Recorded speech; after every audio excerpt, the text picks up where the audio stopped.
Hello everyone, welcome to Meera's kitchen. આ વિડીયોમાં હું તમને એકદમ હેલ્ધી ચેવડાની રેસીપી શેર કરું છું.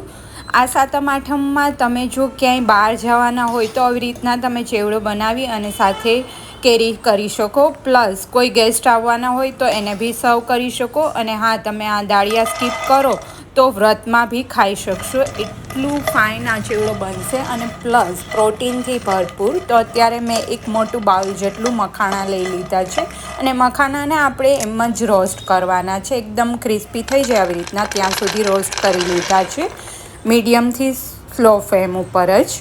હવે અત્યારે મેં સિંગદાણા અને દાળિયા લીધા છે, પણ જો તમે વ્રતમાં આને ખાવા માગતા હોય તો તમે દાળિયા સ્કીપ કરશો તો વ્રતમાં બી ખાઈ શકશો. એને બી આપણે ડ્રાય રોસ્ટ કરીશું. હું અત્યારે આ ચેવડો ઘીમાં જ બનાવવાની છું અને તમે જો ઓઇલમાં બનાવવાના હોય તો એમાં બી તમે શેલો ફ્રાય કરી શકો, પણ થોડો વધારે ટાઈમ લાગશે અને થોડું વધારે તેલ લેવું પડશે. પણ આવી રીતના ડ્રાય રોસ્ટ કરશો તો બહુ જલ્દીથી ઓછા તેલમાં થઈ જશે. અત્યારે મેં કાજુ અને બદામ લઈ લીધા છે સેમ ક્વોન્ટિટીમાં. એને બી આપણે ડ્રાય રોસ્ટ કરીશું. રોસ્ટ થઈ જાય એટલે એક બાઉલમાં આપણે એને ટ્રાન્સફર કરી લઈશું. તો રેડી છે બધા ઇન્ગ્રીડિયન્ટ્સ રોસ્ટ થઈને. ડ્રાય ફ્રૂટ, મખાના, સિંગ દાળિયા. તો આ બધા ઇન્ગ્રીડિયન્ટ્સને રોસ્ટ કરી અને એક સાઈડ રાખી દીધા હતા. પ્રોટીનથી ભરપૂર આ ચેવડો બની અને રેડી થશે. હવે એક પેન લઈ લઈશું અને એમાં ઘી એડ કરું છું 2 ટેબલ સ્પૂન જેટલું. તમે આનાથી બી ઓછું લઈ શકો. તેલ ગરમ થાય એટલે એમાં આપણે લીમડાના પાન એડ કરીશું. આનાથી બહુ ફાઇન ફ્લેવર આવશે. પ્લસ અત્યારે મેં કિસમિસ, બ્લેક કિસમિસ મળે છે એ એડ કરેલી છે, પણ તમે આ સ્કીપ બી કરી શકો.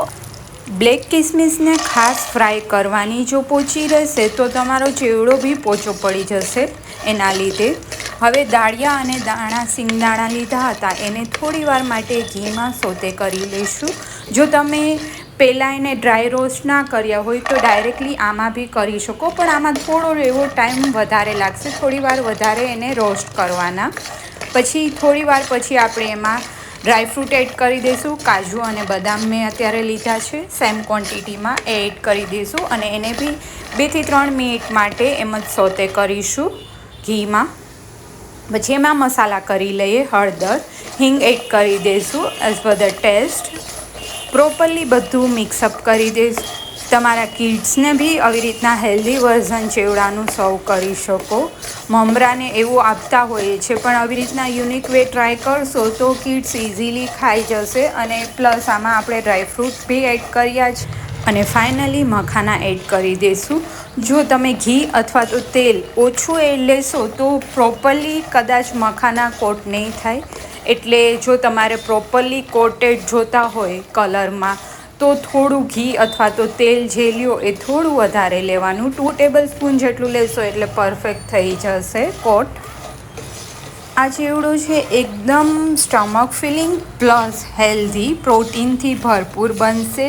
એટલે આના 2 બેનિફિટ છે. જો તમને ભૂખ લાગી હોય ત્યારે આવી રીતના ખાશો તો પ્રોટીન બી મળી રહેશે અને તમારું સ્ટમક બી ફિલ થઈ જશે. તમે વ્રતમાં બી ખાશો તો બી તમને ભૂખ નહીં લાગે અને એનર્જી ફૂલ રહેશે તમને ફૂલ ડે માટે. જ્યારે બી તમને ભૂખ લાગે તો આવી રીતના થોડો એવો ચેવડો ખાઈ લેશો તો એકદમ એનર્જી મળી જશે.